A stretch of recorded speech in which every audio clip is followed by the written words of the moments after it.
সুনামগঞ্জের জগন্নাথপুর উপজেলার শিবগঞ্জ বেগমপুর সড়কের সংস্কার কাজ গত 10 বছরে শেষ হয়নি। এখন সড়কের একাংশ নদী ভাঙনের কবলে পড়েছে। দ্রুত পদক্ষেপ না নিলে নদীগর্ভে সড়কটি বিলীন হওয়ার শঙ্কা রয়েছে। তাই দ্রুত পদক্ষেপ নিতে এলাকাবাসী মানববন্ধন কর্মসূচি পালন করেছেন।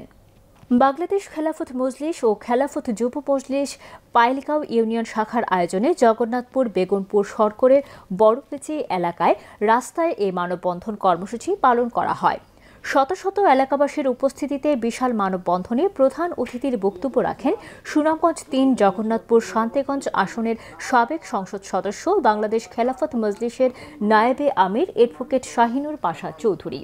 যুব খেলাফত মজলিস সুনামগঞ্জের সাংগঠনিক সম্পাদক ফজলে রাব্বি মারুফের পরিচালনায় মানববন্ধনে বক্তব্য রাখেন কাতিয়া মাদ্রাসার মুহাদ্দিস মুফতি আব্দুর রহমান, মাদ্রাসার নাজিমে তালিমাত মুফতি ইমরান আহমদ, খেলাফত মজলিস সুনামগঞ্জের সাবেক সহ-সভাপতি মাওলানা নুরুল আলম খান জাহাঙ্গীর, শ্যামারগাঁও মাদ্রাসার মুহতামিম মুফতি আকমল হোসেন, হারগ্রাম মাদ্রাসার মুহতামিম মাওলানা নুরুজ্জামান, কাতিয়া মাদ্রাসার মুহাদ্দিস মাওলানা আব্দুস সোবহান, মুহাদ্দিস মাওলানা মঈন উদ্দিন সহ আরও অনেকে।